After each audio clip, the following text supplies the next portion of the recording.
I told you guys yesterday. I told you this. Complement links and fluctuation trading. And I even gave you an example. Al Jaber, the Saudi Arabian, who's a hero card. Well, less than 12 hours later, everything really came into place.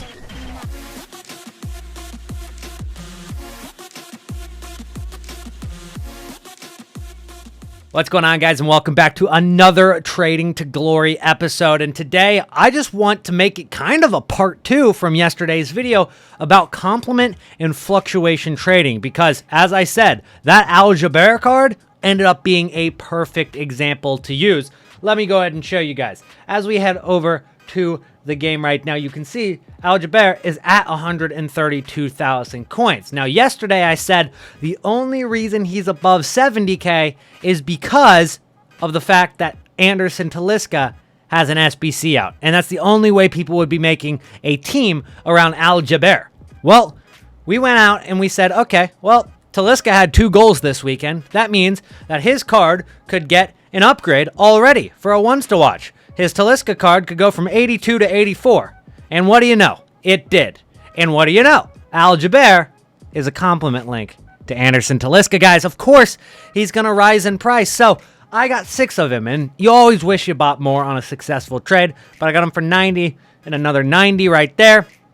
And then I got another 3 of him on the transfer list where I got him for about 91, and I got him for 91, and I got him for 91, right? So we got him at the lowest point of that fluctuation because he was going between 91 and 96k throughout yesterday. So I got him at that low point. However, that card skyrocketed in price today once Talisca got that in form and he went up on his OTW. People went out and did the Anderson Talisca SBC. In fact, I'm probably going to do it too sometime tonight. But the Al Jaber, Al Jaber, I believe is how you pronounce it. I'm trying to get these pronunciations right. First it was Bergwies or Bergwaus. I don't know, okay? I don't know the pronunciations. I'm here to make coins. I'm sorry, guys. But the Al Jaber went all the way up to 100 and about 30,000 coins, maybe 135 at his peak. And then he shot back down. Everybody who invested beforehand started kind of panic selling a little bit as he went from 135 down to 115k, and I was able to get him on an undercut for 112. I even told you guys on Twitter, I said, you know what, this seems like it's too low again, and so I picked one up for 112k, and well, that was also correct. So not only did we complement trade, we fluctuate traded with the exact same card, and now that we have 6 of them, and we're making ourselves an average of, how much profit would this actually end up being if we're selling it for 135, let's say? 135k, you're looking at probably about 7,000 coin tax. So 128, which means that you're making 38k per card, 38k times 5. Let me pull out my calculator. This is getting difficult. 38 times 5.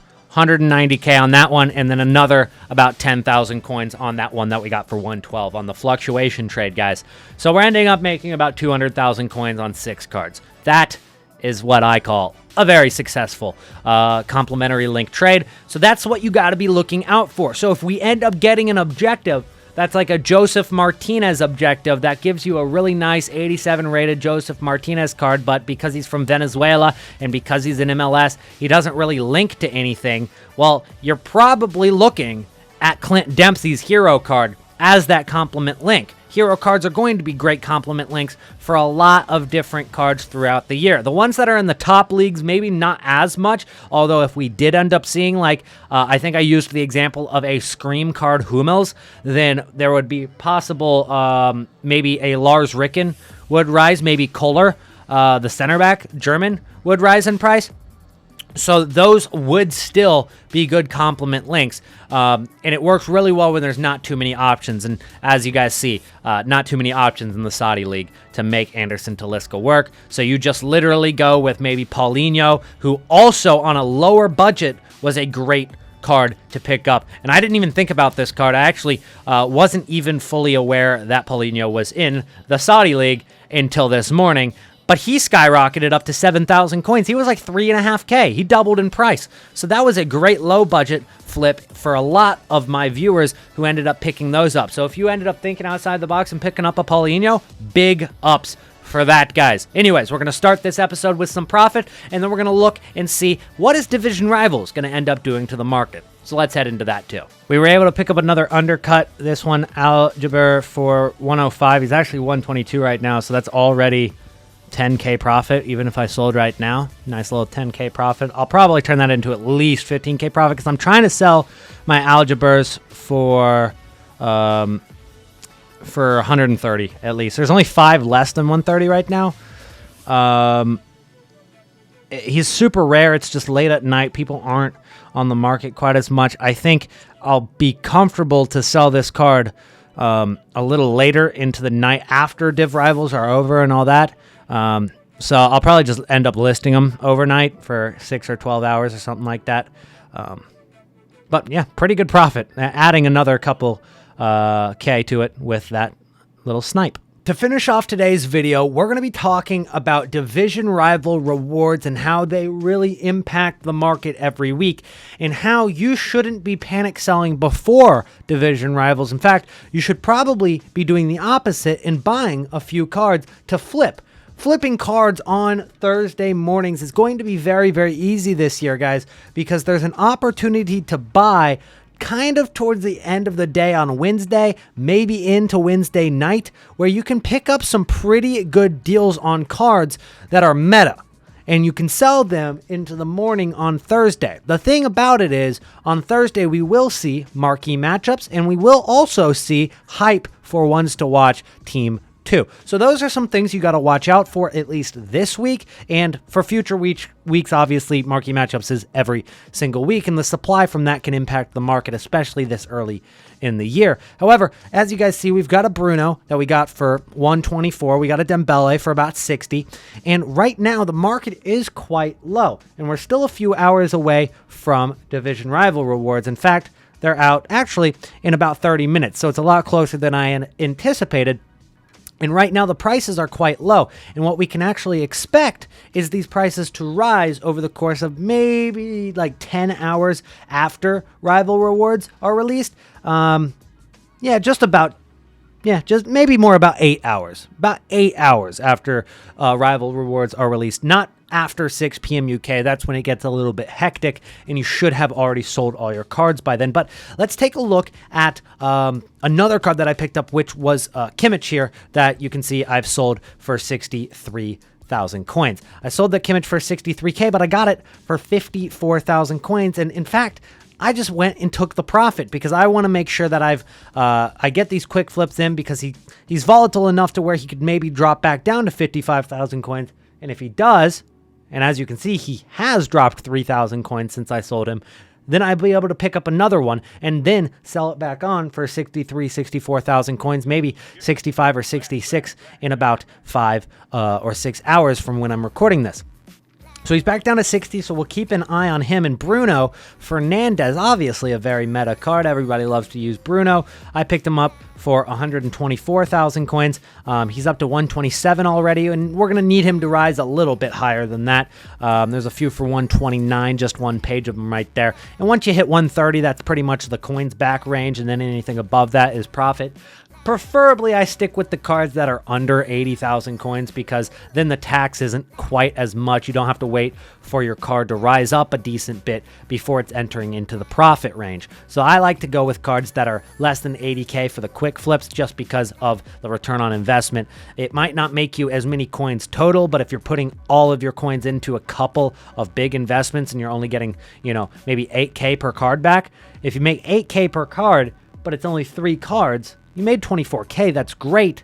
But if you make, 6K per card, instead you had 10 cards of those, well, you ended up making yourself 60,000 coins instead, which is over double. So that's kind of the idea behind, maybe go away from the Bruno Fernandes investments, go more so towards the investments like like Kimmich. Now, Happy Quinn, who I've actually shouted out in a previous video, he was in my stream earlier, and he said, you know what I'm going to do? I'm going to make a graph that shows what the cards' prices have been yesterday and what they are now before Division Rival rewards come out. And that way, we can determine which are the best deals that have dropped the most and are most likely to correct themselves and recover in price for us to make profit. So I'm going to pull that up on the screen right now, and we can take a look at which cards currently are up the most. So here we have it. I'm going to scroll across to the left, and we've got a list right here, which actually Happy Quinn is a very smart man. He has it updating consistently. So it's linked to Futbin. It's updating accurately every few minutes. So you can take a look at the percentage drop on cards. You can take a look at what are the most expensive cards currently. What are the cards that have dropped the most? Well, it looks like Road Hullet has dropped 269,000 coins since yesterday. But in the end, that's only 4% of a drop because he's 8 million coins. Jesus, that's insane given the fact that his baby icon is actually pretty cheap, under 1 million coins at least. In comparison to that, it is insane. And most of the cards that have dropped the most are those big boys, the ones that have, 1.8 million price tags along with them. Although you got some of them like Javi, the base icons, that have dropped, a nice 9% right there. Or Heung-min Son, who's actually got a Team of League 3 and has dropped about 111,000 coins. Now, the thing about the cards like Heung-min Son that you want to stay away from is because he was in Team of the Week 3, and Team of the Week 3 cards generally start high in price and then they go down. So in comparison to yesterday, the yesterday price really shouldn't be considered, and I'm probably going to stay away from Team of the Week cards for this. But if you take a look at the percentage drop, you can kind of start seeing the gold rare cards that have dropped the most, and Frank Yannick Kessie has dropped 29% in price since yesterday. So maybe if we go out and check on Kessie's price, and as long as that's been updated by Futbin in the last, 20 minutes, then we might be able to get ourselves some deals on a Kessie for less than 20,000 coins. And in fact, you definitely can, in comparison to yesterday when he was 25,000 coins. So that is quite a significant drop. Now, one of the biggest reasons for that, though, guys, you got to think about it. It's Inform Tonali. Inform Tonali is another option now in the Serie A as a CDM, and that has kind of replaced Kessie. So is this just a random drop in a normal fluctuation? Well, the answer is no. This isn't a normal fluctuation for Kessie. This isn't just going down 30% and then going to go back up. It's not going to go back up because the card has been replaced by another card that's another option. It happens all the time. If there was a French striker like Olivier Giroud in the French league, right? If he got an insane card for Halloween that was super good and it had over 80 pace and it was usable, well, Ben Yedder would drop in price and that card would not recover unless that Giroud goes out of packs and is unavailable anymore and is not tradable or something like that, like Talisca. You know how that card, it's getting taken off of the SBCs, although now it's got an inform. That is another option, so that's not a good example. But unless there's a card that is unavailable at a certain point, it's only from SBC for a few days, well, that card's never going to recover because there's always going to be that other option to go with, right? Kessie's always going to be competing now with Tonali for people to buy for their CDMs in Serie A. So that card's dropped, 30%. It's not going to recover up 30% like the other cards might. You take a look at Leon Bailey. He's dropped a ton right now as an OTW. And one of the biggest reasons for that is because Leon Bailey is injured. And going into the international break, he didn't even travel to North America to play in the CONCACAF World Cup qualifiers with Jamaica. And nobody really wants to hold on to that card until he's healthy. So they have dropped in price on that. So if you want a long-term investment, maybe looking at a Leon Bailey could be a shot. I'm not saying it will be guaranteed to get an upgrade or anything, but once he's healthy, and I don't know how long he's injured for, maybe if you want to wait it out, you can make some profit. I'm not going to do it. You got Luis Suarez, Team of the Week 3. We're going to ignore that. But Timo Werner is down 17% on his card to 24,000 coins. And that card could definitely be an investment for us. So let's go ahead and take a look at a Timo Werner. Now, I did tell you guys that I'm trying to stray away from investing in strikers. I'm more so investing in some of the cards that are more defensive because I feel like the return on investment on those cards have been a lot better. But I just go ahead and try to pick one up for 24,000, and right now that's about what he's going for. So it's an accurate price on that card. It's about 24.5K right now, which means that he's dropped about 17-18% on the card. Federico Valverde is a card that might recover a couple of 1,000 coins. Negative 16%. If that card recovers fully in price, well, you have to take the 5% out for tax, but that means you're making 11% profit, essentially. It's obviously not exactly 11%, but that's a pretty good estimate.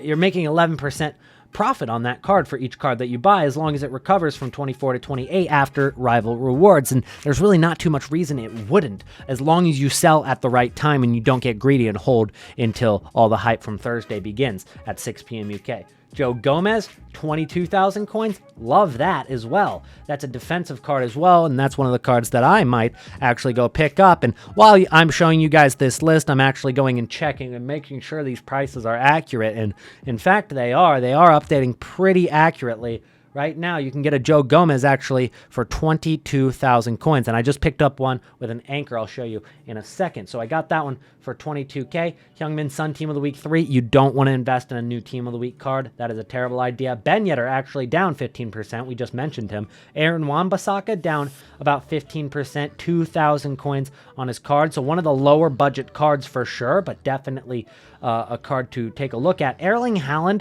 is one of the cards that I'd suggest against, even though he's down 14% and you might be able to make profit. The card has dropped consistently about 7 to 9,000 coins every single day for the last week.